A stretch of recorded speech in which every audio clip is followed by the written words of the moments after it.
Hola amigos, bueno, hoy es 13 de agosto de 2020. Sigamos entonces viendo esto de casuística sobre la imputación objetiva.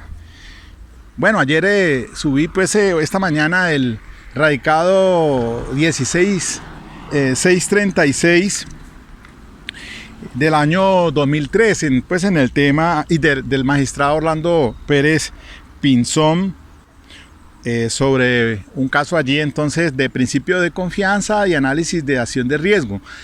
Muy así brevemente y retomar el hilo porque pues en este caso es el conductor que tiene una posición de garante porque es una actividad peligrosa la de conducir un vehículo. Y frente a esta persona, ese señor Efraín, quien se sube al vehículo en estado de embriaguez, es un señor adulto mayor, anciano, pues es una persona que estaría con sueño, que está ahí en el estribo, no quiere entrarse, en fin. El vehículo tomar una curva, entonces se sale el señor y se le produce pues la muerte por trauma cráneoencefálico. Debe responder el conductor. Eso es lo que encuentra pues el tribunal y la Corte Suprema ratifica esa condena por homicidio culposo. Miren que este tema no es de antaño, porque es que estamos viendo que son casos pues ya referidos hasta aún en vigencia de la ley 599 de 2000. La imputación objetiva entonces ya, sobre todo en esta sala que integra el doctor Orlando Pérez Pinzón, es la que he encontrado algunos puntos de referencia para que analicemos sobre el principio de confianza. Y en esta oportunidad ahora vamos a mirar el tema de la elevación del riesgo, porque entonces para concluir pues que en el caso anterior pues entonces para saber si se pone una persona asume el riesgo o autopuesta en peligro, y hacía el paralelo pues con el asunto del carro cisterna allá en la costa atlántica, la lamentable muerte de estas personas que poniéndose en riesgo pues quisieron apropiarse de esa gasolina. Y en esta ocasión entonces pues protesta de la defensa diciendo no, es que el señor además del principio de confianza en el que todos confiamos pues que se debe conducir uno dentro de las normas, y el conductor pues obviamente también tiene que respetar las normas de tránsito, y más en este caso no violar el deber objetivo de cuidado, pues tenía que cerrar la puerta a fin de que esa persona se fuera a ir a caer al vacío.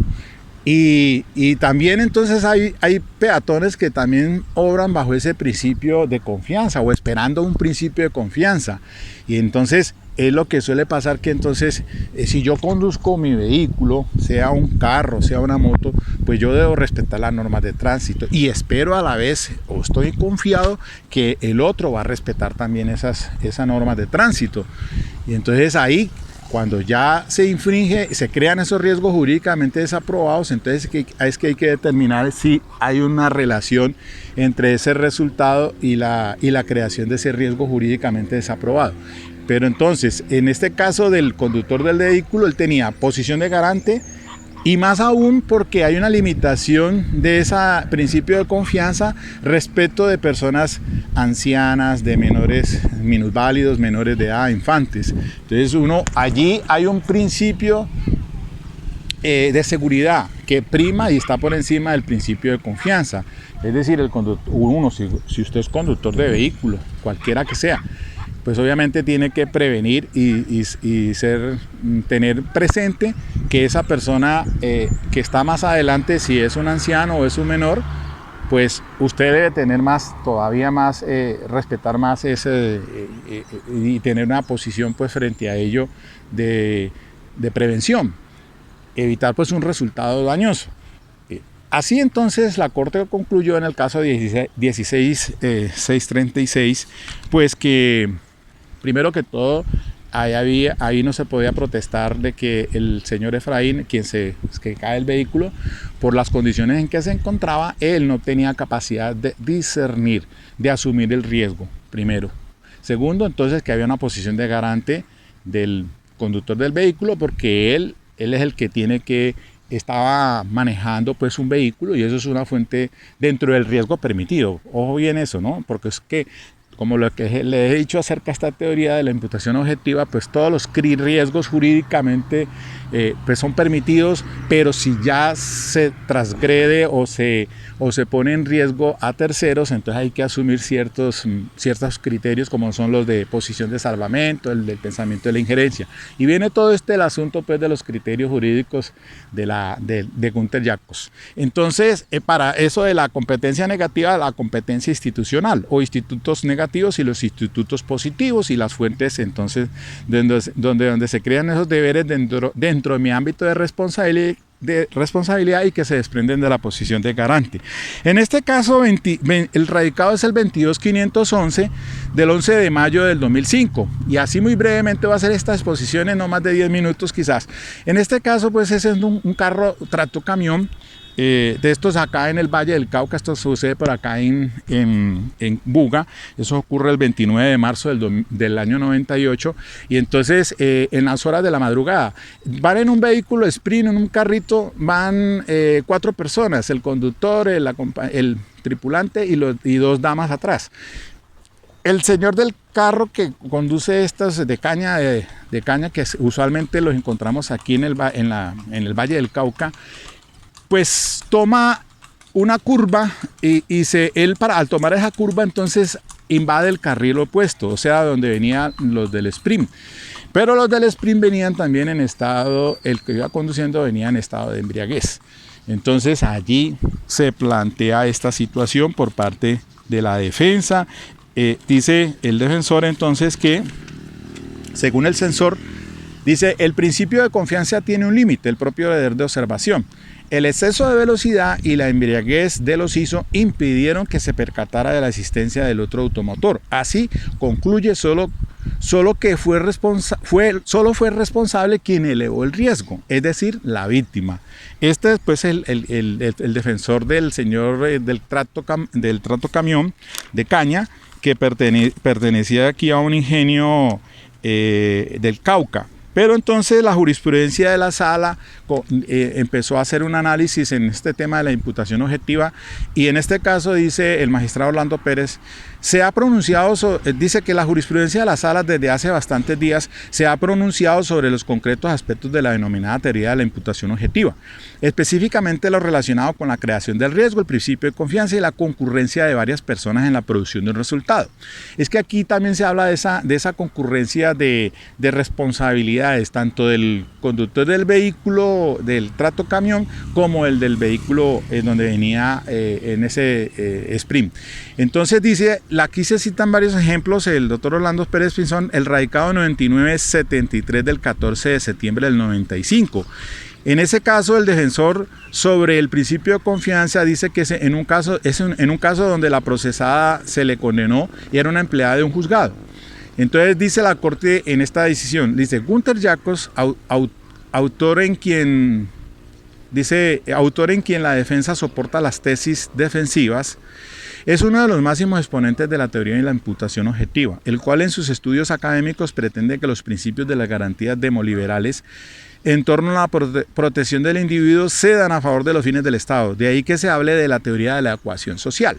Sobre los anteriores principios fue concebida la teoría de la imputación objetiva como una forma de imputación jurídico-penal, partiendo de los juicios éticos y el deber del ciudadano, que busca eliminar en principio las tesis causalistas o materialistas para encontrar las causas del delito y concentrarse en las teorías puramente o de contenido normativo. Es así como la teoría de la imputación objetiva ha sufrido modificaciones, pues en un principio su explicación se ha restringido al problema de la imputación del resultado. Por eso les decía que el artículo 9 dice que la causalidad por sí sola no basta para la imputación jurídica del resultado. Entonces, esta se ocupó, dice, se había restringido el problema de la imputación del resultado, es decir, a la atribuibilidad de la lesión o puesta en peligro del bien jurídicamente protegido.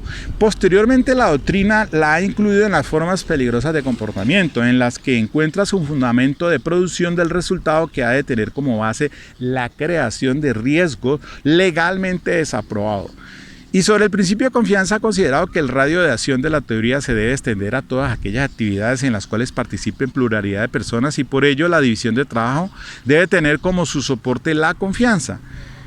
Empero la división del trabajo se debe entender dentro de sus respectivos límites, y uno de ellos es cuando una persona dentro de la empresa no cumple a cabalidad con las funciones que le han sido asignadas, no puede posteriormente entrar a justificar su comportamiento con base en que los demás sujetos que conforman el conglomerado laboral sí deben hacerlo, y menos cuando una de sus tareas sea precisamente la de verificar el cumplimiento de las labores del personal que está a su cargo. En este caso que les digo yo, que cita la Corte Suprema de Justicia aquí en el proceso radicado 9973 del año 95, dice: es cierto que el titular de un juzgado es el que ejerce el control entre sus subalternos conforme a los reglamentos y la ley, pero si el juez transgrede o no cumple con sus funciones, ello no autoriza a los demás funcionarios para que desatiendan sus tareas, y después de cualquier irregularidad advertida puede ampararse en el principio de confianza. Y luego sigue entonces, hace el análisis en esta misma decisión que le estoy leyendo, el radicado 16636. En estos términos, entonces, muy brevemente, la Corte responde que el fenómeno de la elevación del riesgo se presenta cuando una persona con su comportamiento supera el riesgo admitido o tolerado jurídica y socialmente, así como cuando, tras sobrepasar el límite de lo aceptado o permitido, intensifica el peligro de causación del daño. Segundo, para que exista una imputación jurídica al resultado, es menester que la creación del riesgo por superación e intensificación del mismo genera el resultado lesivo, es decir, que haya nexo de fundamento a consecuencia de uno y otro. Tercero, si una persona realiza conducta contraria a las normas, pero su comportamiento no es la razón de ser del resultado responsable, puede invocar el principio de confianza. Afirmar lo contrario equivaldría a admitir la imputación a título de responsabilidad anómala o meramente objetiva.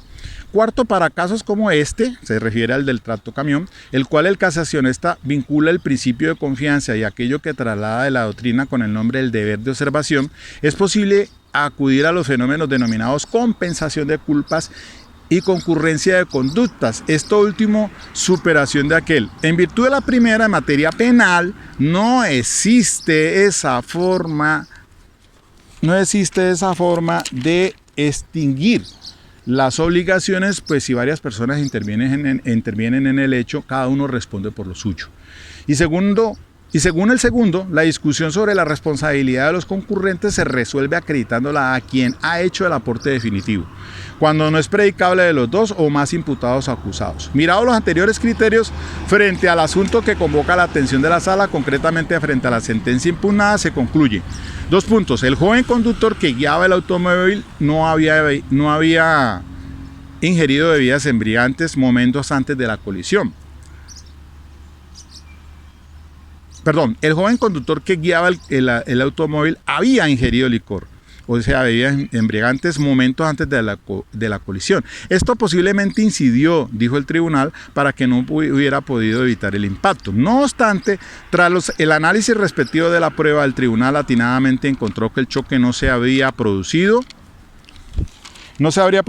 si no hubiera sido porque el conductor del tracto camión invadió el carril que le correspondía al carro ocupado por las víctimas. Por eso afirmó que el señor Yandún Rosero había desplegado el comportamiento determinante del suceso lamentable.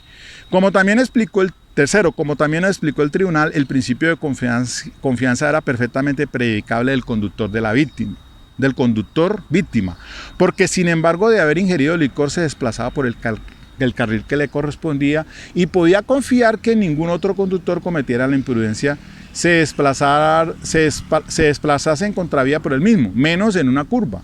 Pero el acusado vulneró esa confianza realizando la temeraria maniobra productora de los delitos investigados. Lo anterior impide pensar entonces tanto en la compensación de culpas como en la concurrencia de conductas. Según entonces el principio, ahí ya volvemos entonces a considerar de que le da la razón y confirma en sede de casación. Bueno, mis estimados amigos, dije que no me iba a pasar de 10 minutos, pero me dieron 15, listo.